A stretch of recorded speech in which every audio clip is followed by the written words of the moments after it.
নমস্কার, আপনারা দেখছেন হাই নিউজ। শুরু করছে আজকে নিউজ টুডে। শহরে ফের রহস্য মৃত্যু, বাড়ি থেকে উদ্ধার বৃদ্ধ দম্পতির ঝুলন্ত দেহ। বুধবার সকালে পূর্ব যাদবপুর থানার মুকুন্দপুর এলাকার বাড়ি থেকে স্বামী স্ত্রীর দেহ উদ্ধার। খুন নাকি আত্মহত্যা, ঘটনায় ঘনীভূত হচ্ছে রহস্য। ফের রহস্য মৃত্যু, বাড়ি থেকে উদ্ধার বৃদ্ধ দম্পতির ঝুলন্ত দেহ। বুধবার সকালে পূর্ব যাদবপুর থানার মুকুন্দপুর এলাকায় বাড়ি থেকে স্বামী স্ত্রীর দেহ উদ্ধার হয়। খুন নাকি আত্মহত্যা, ঘটনায় ঘনীভূত রহস্য। ব্যাপক চাঞ্চল্য ছড়িয়েছে এলাকায়। পুলিশ সূত্রে জানা গিয়েছে, মৃত বৃদ্ধের নাম দুলাল পাল, বয়স 65, বৃদ্ধার নাম রেখা পাল, বয়স 58। বুধবার দিন সকালে মুকুন্দপুরের বাড়িতে ডাইনিং রুমে দুলালকে ঝুলতে দেখা যায়। অন্যদিকে স্ত্রী রেখার ঝুলন্ত দেহ উদ্ধার হয় বেডরুম থেকে। একটি সুইসাইড নোটও উদ্ধার হয়েছে। বাবা মাকে ফোনে না পেয়ে প্রতিবেশীদের খোঁজ নিতে বলেন দম্পতির বিবাহিত মেয়ে, তাই বিষয়টি সামনে আসে। ঘটনার পর থেকে নিখোঁজ নিহত দম্পতির ছেলে ও পুত্রবধূ। প্রশ্ন উঠছে, তারা আত্মহত্যার কথা ভাবলে দেহ কেন আলাদা আলাদা ঘরে? তাহলে একজন আত্মহত্যা করেছেন দেখে অন্যজন নিজেকে শেষ করে দেন? সুইসাইড নোটটি বা কার লেখা? পুলিশ সব দিক খতিয়ে দেখছে। দম্পতি পুত্রবধূ ও ছেলের সঙ্গে মুকুন্দপুরের বাড়িতেই থাকতেন। তাদের মেয়ের অভিযোগ, বাবা মাকে খুন করেছে তার ভাই সৌরভ পাল ও ভাইয়ের বউ কল্যাণী মণ্ডল। তারা দম্পতির উপর অত্যাচার চালাতেন বলে অভিযোগ। সৌরভ পেশায় ফিজিওথেরাপিস্ট, তার স্ত্রী কল্যাণী একটি বেসরকারি অফিসে কাজ করতেন বলে জানা গিয়েছে। মঙ্গলবার রাতে বৃদ্ধ দম্পতিকে মারধর করা হয় বলে অভিযোগ উঠেছে। প্রতিবেশীরা জানাচ্ছে, রাতে তারা বাড়ি থেকে চেঁচামেচির শব্দ পান। তবে বুধবার সকালে বাড়িতে কেউ ছিলেন না। প্রশ্ন উঠছে, কোথায় গেলেন ছেলে ও তার স্ত্রী? তারা কি খুন করে দেহ ঝুলিয়ে দিয়েছেন? এখন পুরোটাই ধোঁয়াশায় রয়েছে। মৃত্যুর কারণ জানতে দেহ দুটি ময়না তদন্তের জন্য হাসপাতালে পাঠানো হয়েছে। প্রাথমিক রিপোর্ট আসার পরেই মৃত্যুর কারণ স্পষ্ট হবে। ছেলে বৌমার খোঁজে তল্লাশি শুরু করেছে পুলিশ। High news network. সমস্ত সরকারি প্রকল্পের কাজের অগ্রগতি সারাক্ষণ নজরে রাখতে চাইছে এবার নবান্ন। পোর্টালের মাধ্যমেই প্রকল্প সংক্রান্ত তথ্য পরিসংখ্যান দাখিল করার ক্ষেত্রে সমস্ত দপ্তরকে জুড়ে দিল রাজ্য সরকার। সমস্ত সরকারি প্রকল্পের কাজের অগ্রগতি সারাক্ষণ নজরে রাখতে চাইছে নবান্ন। সেই লক্ষ্যে ইউনিফাইড প্রজেক্ট ম্যানেজমেন্ট সিস্টেম পোর্টালে প্রকল্প সংক্রান্ত তথ্য পরিসংখ্যান দাখিল করার ক্ষেত্রে সমস্ত দপ্তরকে জুড়ে নিল রাজ্য সরকার। এতদিন পর্যন্ত পূর্ত, জনস্বাস্থ্য, কারিগরি, সেচ, জলসম্পদ, KMDM এবং পশ্চিমাঞ্চল উন্নয়ন দপ্তরের অধীন সমস্ত প্রকল্পের তথ্য এই পোর্টালে দিতে হতো। এবার সমস্ত প্রকল্পের প্রত্যেক দিনের খতিয়ান দিতে হবে। রাজ্য সরকার ইতিমধ্যেই নীতিগত সিদ্ধান্ত নিয়েছে, দ্রুততার সঙ্গে প্রকল্পের কাজ শেষ করতে হবে। সেই লক্ষ্যে সরকারি আধিকারিকদের জন্য বিশেষ অ্যাপেরও বন্দোবস্ত করেছে রাজ্য সরকার, যার মাধ্যমে সরকারি আধিকারিকদের ঘরে বসে রিপোর্ট দেওয়ার জামানা শেষ করতে চাইছে রাজ্য। সোমবারই রাজ্যের অর্থ দপ্তর বিজ্ঞপ্তি প্রকাশ করে জানিয়েছে, এবার থেকে সব দপ্তরের সমস্ত প্রকল্পের তথ্য UPMS পোর্টালে নথিভুক্ত করতে হবে। মঙ্গলবার থেকে তা কার্যকর হওয়াও শুরু হয়েছে। রাজ্যের অর্থ প্রতিমন্ত্রী চন্দ্রিমা ভট্টাচার্যের কথায়, প্রকল্পের শুরু থেকে শেষ পর্যন্ত গতিশীলতা বজায় রাখতেই রাজ্য সরকার এই সিদ্ধান্ত নিয়েছে। আনুষ্ঠানিকভাবে চন্দ্রিমা ভট্টাচার্য না বললেও প্রশাসন এবং শাসক দলের অনেকেরই বক্তব্য, 2026 সালের বিধানসভা ভোট মাথায় রেখেই এই পদক্ষেপ। শাসক দলের একটি অংশ মনে করে, সরকারি কাজে আমলাদের কাজ ধীর গতিতে হওয়ার জন্য ফলো আপ প্রক্রিয়া সঠিকভাবে হচ্ছে না, ফলে মানুষ সময়ের পরিষেবা সময় পাচ্ছেন না। রাজনৈতিকভাবে যার নেতিবাচক প্রভাব গিয়ে পড়ছে শাসক দলেরই উপর। তৃণমূলের এই অংশ মনে করে, আমলারা ভোট করেন না, ভোট করে দল, কিন্তু আমলাদের কাজে জবাবদিহি করতে হয় দলের নিচু তলার কর্মীদের। প্রশাসনিক মহলের অনেকেরই বক্তব্য, সেই বিষয়টিকে মান্যতা দিয়ে এই সমস্ত দপ্তরের প্রকল্পের কাজের খতিয়ান UPMS পোর্টালে নথিভুক্ত করার সিদ্ধান্ত নিয়েছে এবার রাজ্য সরকার। গত কয়েক বছর ধরে মুখ্যমন্ত্রী মমতা বন্দ্যোপাধ্যায় একাধিক প্রশাসনিক বৈঠকে উষ্মা প্রকাশ করেছিলেন সরকারি কাজে নজরদারির অভাব নিয়ে। কাজ শুরু হলে মাঝপথে তা থমকে যাওয়া, সে ব্যাপারে সরকারকে অবগত না করা নিয়ে ক্ষোভ গোপন করেননি মুখ্যমন্ত্রী।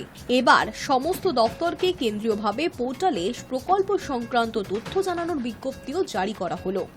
High news network. প্রভিডেন্ট ফান্ডে বিনিয়োগকারীদের জন্য আসতে পারে সুখবর।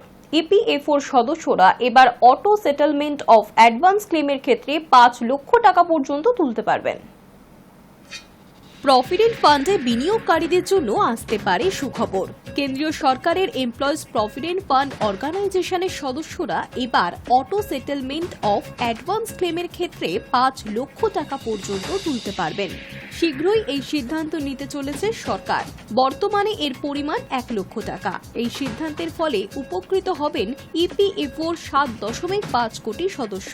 সূত্রের খবর, গত সপ্তাহে ইপিএফওর কেন্দ্রীয় অচি পরিষদের এক্সিকিউটিভ কমিটির বৈঠকে শ্রম ও কর্মসংস্থান মন্ত্রকের সচিব সুমিতা দাওরা টাকা তোলার সীমা বাড়ানোর প্রস্তাব অনুমোদন করেছেন বলে জানা গিয়েছে। রিপোর্ট অনুসারে 28শে মার্চ শ্রীনগরে অনুষ্ঠিত সভায় ইপিএফওর কমিশনার রমেশ কৃষ্ণমূর্তি উপস্থিত ছিলেন। এই সুপারিশ সিবিটির অনুমোদনের পরই ইপিএফওর সদস্যরা অটো সেটেলমেন্ট অফ অ্যাডভান্স ক্লেমের মাধ্যমে 5 লক্ষ টাকা পর্যন্ত তাদের ভবিষ্যৎ তহবিল থেকে আগাম তুলে নিতে পারবেন। 2020 সালের এপ্রিলে অসুস্থতা ও চিকিৎসার ক্ষেত্রে অটো সেটেলমেন্ট প্রকল্প শুরু করা হয় কেন্দ্রের তরফে। তাতে আগাম টাকা তোলার পরিমাণ ছিল 50,000 টাকা। এটি অটো সেটেলমেন্ট অফ অ্যাডভান্স ক্লেমেরই অঙ্গ। পরবর্তীকালে 2024 মে মাসে এই সীমা বাড়িয়ে 1 লাখ টাকা পর্যন্ত করা হয়। ইপিএফওর সদস্যরা শুধুমাত্র অসুস্থতা বা হাসপাতালে ভর্তির উদ্দেশ্যে পিএফ এর টাকা তুলতে পারবেন। তবে সংস্থাটি 3টি বিভাগের জন্য আগাম টাকা তোলার অটোমেটিক মোড ক্লেম চালু করেছে। এগুলি হল শিক্ষা, বিয়ে ও ফ্ল্যাট, বাড়ি কেনা। আবেদনের 3 দিনের মধ্যেই আগাম ক্লেমের অটো সেটেলমেন্ট অনুমোদিত হয়। High news network. জগন্নাথের দেশে এবার সন্ধান পাওয়া গেল বিপুল স্বর্ণ ভাণ্ডারের। রাজ্যের বেশ কয়েকটি জেলায় মাটির নিচে উল্লেখযোগ্য পরিমাণে সোনার সন্ধান পাওয়া গিয়েছে বলে দাবি উঠছে। রাতারাতি জ্যাকপটের সন্ধান পেল পড়শি রাজ্য ওড়িশা। জগন্নাথের দেশে সন্ধান মিলল বিপুল স্বর্ণ ভাণ্ডারের। রাজ্যের বেশ কয়েকটি জেলায় মাটির নিচে উল্লেখযোগ্য পরিমাণে সোনার সন্ধান পাওয়া গিয়েছে বলে দাবি উঠেছে। সেই দাবি সত্যি হলে অচিরেই ওড়িশা আলোচনার কেন্দ্রবিন্দুতে পরিণত হবে। ওড়িশার খনিমন্ত্রী বিভূতি জেনা সম্প্রতি এই সংবাদটি প্রকাশ করেছেন। সংবাদ প্রতিবেদনে বলা হয়েছে, সুন্দরগড়, নবরঙ্গপুর, কেওনঝড় এবং দেওগড়ের মতো জেলাগুলিতে মাটির নিচে বিপুল পরিমাণে সোনা মজুদ রয়েছে। এই অঞ্চলগুলির মধ্যে দেওগড় জেলায় আদাসা রামপল্লীতে সবচেয়ে বেশি সোনার সন্ধান মেলার ইঙ্গিত মিলেছে। অন্যদিকে মালকানগিরি, সম্বলপুরের মতো জেলায় চলছে হলুদ ধাতুর সন্ধান পর্ব। প্রাথমিক জরিপের পর সেখানেও সোনার উপস্থিতির ইঙ্গিত পাওয়া গিয়েছে। এছাড়া যোশীপুর, সুরিয়াগুড়া, রুয়ানসি, ইদেলকুচা, মারেডিহি, সুলেইপাত এবং বাদাম পাহাড়ের মতো এলাকায় সোনার খোঁজেই গবেষণা চলছে। খনিমন্ত্রী বিধানসভায় জানিয়েছেন, ওড়িশার একাধিক জেলায় সোনা মজুত রয়েছে। সোনা আবিষ্কারের পর ওড়িশা সরকার সোনার খনির ব্লক নিলামে চড়ানোর সিদ্ধান্ত নিতে পারে বলেও খবর। ওড়িশা সরকার জিওলজিক্যাল সার্ভে অফ ইন্ডিয়া বা জিএসআই এবং ওড়িশা মাইনিং কর্পোরেশনের হাতে হাত মিলিয়ে সোনা সন্ধানের কাজ চালাচ্ছে। এর জন্য প্রয়োজনীয় প্রস্তুতিও শুরু হয়েছে। আগামী দিনে হলুদ ধাতুর উত্তোলন শুরু হলে তা রাজ্যটির অর্থনীতিতে নতুন মাইলফলক তৈরি করবে বলে আশা করা হচ্ছে। আপাতত কারিগরি কমিটিগুলি চূড়ান্ত অনুসন্ধান রিপোর্ট পর্যালোচনা করছে। মন্ত্রী জানিয়েছেন, প্রাথমিক জরিপ থেকে ইতিবাচক ফলাফল পাওয়া গিয়েছে। এই জরিপের চূড়ান্ত রিপোর্ট 2025 সালের মধ্যেই সম্পূর্ণ হবে। ভারতের একটি রাজ্যে সোনার খনির আবিষ্কার একদিকে যেমন অভ্যন্তরীণ অর্থনীতিকে পোক্ত করবে, তেমনি সোনা আমদানির ক্ষেত্রে বৈদেশিক নির্ভরতাও কমাতে সাহায্য করবে। ফলে বাণিজ্যে ভারসাম্য উন্নতি হবে এবং বৈদেশিক মুদ্রার সঞ্চয়ও বাড়বে বলে মনে করা হচ্ছে। ওড়িশার বিপুল পরিমাণ সোনা হাতে পেলে আমদানির পরিমাণ কমানো যাবে বলে আশাবাদী শিল্পমহল। কুবেরের ভাণ্ডার হাতে পেলে বদলে যাবে পড়শি রাজ্যের ভাগ্য। তবে কত পরিমাণ সোনা ওড়িশায় মজুদ থাকতে পারে তার কোনো আভাস দেননি খনিমন্ত্রী। Hi news network. বাংলা নববর্ষের আগে শোকের ছায়া অভিনেত্রী কনীনিকা বন্দ্যোপাধ্যায়ের জীবনে। মাতৃহারা হলেন অভিনেত্রী কনীনিকা বন্দ্যোপাধ্যায়। বাংলা নববর্ষের আগেই শোকের ছায়া অভিনেত্রী কনীনিকা বন্দ্যোপাধ্যায়ের জীবনে। মাতৃহারা হলেন অভিনেত্রী কনীনিকা বন্দ্যোপাধ্যায়। দীর্ঘদিন ধরেই অসুস্থ ছিলেন অভিনেত্রীর মা। বুধবার সমাজ মাধ্যমে নিজেই একথা জানিয়েছেন তিনি। মঙ্গলবার বিকেল 5টায় চিরতরে বিদায় নিয়েছেন তার মা। বয়স হয়েছিল 64 বছর। মাকে হারিয়ে অভিনেত্রী জানিয়েছেন, আমার সমস্ত শক্তির উৎস আমার মা, তাকেই হারিয়ে ফেললাম। তার আফসোস, মঙ্গলবার প্রত্যেক দিনের মতোই শুটিং করছিলেন তিনি। একটি শোয়ের 4টি করে পর্ব শুটিং করেন। 3টে পর্ব শুটিং এর পরই খবর আসে মায়ের অবস্থা খারাপ। সেই খবর শোনার পরেও শুটিং বন্ধ করেননি তিনি। কাজ শেষ করার পর হাসপাতালে পৌঁছে দেখেন মা আর নেই। তার কথায়, কাজের চাপে গত 7 দিন এতটাই ব্যস্ত ছিলাম যে মাকে দেখতে যেতে পর্যন্ত পারিনি। গেলে হয়তো বুঝতে পারতাম মায়ের যাওয়ার সময় এসে গিয়েছে। বার্ধক্যজনিত সমস্যায় কি কেড়ে নিল অভিনেত্রীর মাকে? এক সাক্ষাৎকারে এর জবাবে অভিনেত্রী জানিয়েছেন, রোগ প্রতিরোধ ক্ষমতা বাড়াতেই সদ্য প্রয়াত কল্পনা দেবীকে 2টো টিকা দেওয়া হয়, কিন্তু তাতে তার কোনো উপকার হয়নি। অভিনেত্রীর দাবি, দক্ষিণ ভারত থেকে শুরু করে মাকে কত চিকিৎসকের কাছে নিয়ে গেলাম, কোনো চিকিৎসকই বলতেই পারলেন না মায়ের ঠিক কি হয়েছিল। জানা গিয়েছে, দীর্ঘদিন ধরেই অসুস্থ ছিলেন অভিনেত্রীর মা কল্পনা বন্দ্যোপাধ্যায়। গত বছর থেকে ভর্তি ছিলেন হাসপাতালে। আজীবন আন্দোলন চলাকালীন অভিনেত্রী জানিয়েছিলেন মায়ের অসুস্থতার কথা। জুনিয়র ডাক্তারদের কর্মবিরতি, তার মাঝেও আমজনতা পরিষেবা পাচ্ছেন তা বোঝাতে অভিনেত্রী জানিয়েছিলেন তার মা সরকারি হাসপাতালেই ভর্তি। চেন্নাইতেও নিয়ে যাওয়া হয়েছিল কল্পনা দেবীকে, কিন্তু শেষ রক্ষা হলো না। বুধবার ভোরে সোশ্যাল মিডিয়ায় মায়ের মৃত্যু সংবাদ জানিয়েছেন অভিনেত্রী। লিখেছেন, একরাশ যন্ত্রণা নিয়ে জানাতে চাই যে আমাদের প্রিয় মা কল্পনা বন্দ্যোপাধ্যায় আমাদের ছেড়ে স্বর্গবাসী হয়েছেন। এই কঠিন সময় শোক সামলে উঠতে অভিনেত্রীকে সমবেদনা জানিয়েছেন তার ইন্ডাস্ট্রির বন্ধুবান্ধব এবং অনুরাগীরা। Hi news network. রামনবমীতে অযোধ্যায় রামকথা শোনাবেন অমিতাভ বচ্চন, সাক্ষী থাকবে গোটা দেশ। রাম মন্দির প্রতিষ্ঠা হওয়ার পর থেকেই ঘন ঘন অযোধ্যায় পাড়ি দিয়েছেন অমিতাভ বচ্চন। রামলালার টানে একাধিক জমিও কিনেছেন অযোধ্যা নগরীতে। রামলালার জন্য গড়িয়ে দিয়েছেন সোনার হার। এবার ফের একবার রাম নামের জেরেই শিরোনামে বলিউড শাহেনশাহ। আগামী 6 এপ্রিল রামনবমী উপলক্ষে অযোধ্যায় রামকথা শোনাবেন তিনি, যে অনুষ্ঠানের সাক্ষী থাকবে গোটা দেশ। রাম মন্দির উদ্বোধনের আগে অযোধ্যায় জমি কিনেছিলেন অমিতাভ।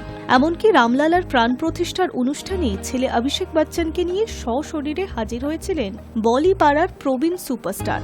তারকাদের ভিড়ে একমাত্র বিগ বির সঙ্গে প্রধানমন্ত্রী নরেন্দ্র মোদীকে কুশল মঙ্গল বিনিময় করতে দেখা গিয়েছিল। এবার রামনবমীর পুণ্যতিথিতে রামকথা পাঠ করার গুরু দায়িত্ব পড়ল বিগ বির কাঁধে। জানা গিয়েছে, এপ্রিল মাসের 6 তারিখ সকাল 8টা থেকে দুপুর 1টা পর্যন্ত জিও হটস্টারের লাইভ স্ট্রিমিং এর মাধ্যমে এই অনুষ্ঠান সম্প্রচারিত হবে। প্রযুক্তির আশীর্বাদে পবিত্র অনুষ্ঠানে অংশ নিতে পারবেন কোটি কোটি মানুষ।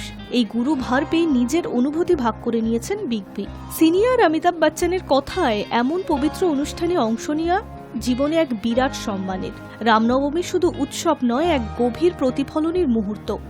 শ্রীরামের ধর্ম, ভক্তি এবং আদর্শ উদযাপনের সময়। প্রযুক্তির আশীর্বাদে জিও হটস্টারের দৌলতে সারা দেশে এদিন সংস্কৃতি এবং আধ্যাত্মিক এক অভূতপূর্ব উদযাপনে একত্রিত হবে। শুধু তাই নয়, মহাকাব্যের 7 কাণ্ড নিয়ে এক আলোচনা পর্ব সঞ্চালনা করবেন বলিউডের শাহেনশাহ। Hi news network. দীর্ঘদিনের আইএসএল এর লড়াইয়ের পর সেমিফাইনাল খেলতে নামছে শেষ 4টি দল। জিতবে কারা, সেদিকে নজর থাকবে ফুটবল প্রেমীদের। আসুন দেখে নেওয়া যাক সেমিফাইনালের ম্যাচগুলি কবে এবং কোথায় হচ্ছে।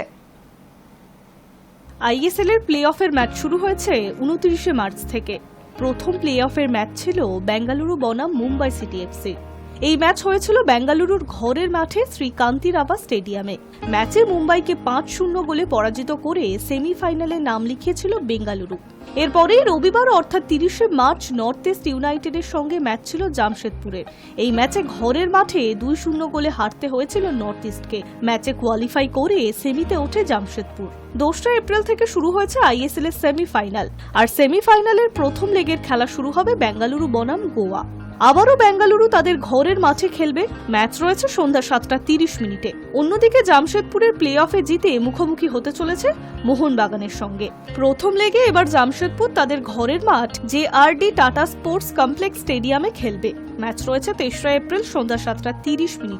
উল্লেখ্য, আইএসএল এর দ্বিতীয় লেগের প্রথম ম্যাচ রয়েছে গোয়া বনাম বেঙ্গালুরু। 6 এপ্রিল সন্ধ্যা 7:30 ফেতরদা স্টেডিয়ামে ম্যাচটি রয়েছে। এটা গোয়ার হোম ম্যাচ। অন্যদিকে লিগশিল্ড জয়ী মোহনবাগানের সঙ্গে দ্বিতীয় ম্যাচ রয়েছে জামশেদপুরের। ম্যাচটি রয়েছে 7 এপ্রিল সন্ধ্যা 7:30 কলকাতার বিবেকানন্দ যুবভারতী ক্রীড়াঙ্গনে। এই ম্যাচটি যেহেতু মোহনবাগানের ঘরের মাঠে খেলা হবে, তাই বলে রাখা ভালো, আইএসএল এর লিগ পর্ব চলাকালীন সমর্থকের নিরিখে রেকর্ড গড়েছিল মোহনবাগান। এবারও কি বাগানের ফ্যানেরা রেকর্ড গড়বে, সেই দিকে নজর থাকবে ফুটবল প্রেমীদের। এখন দেখার কোন দুই দল ফাইনালে মুখোমুখি হয়। High news network. News today এখনকার মতো এই পর্যন্তই। দেখতে থাকুন হাই নিউজ, নির্ভীক নিরপেক্ষ।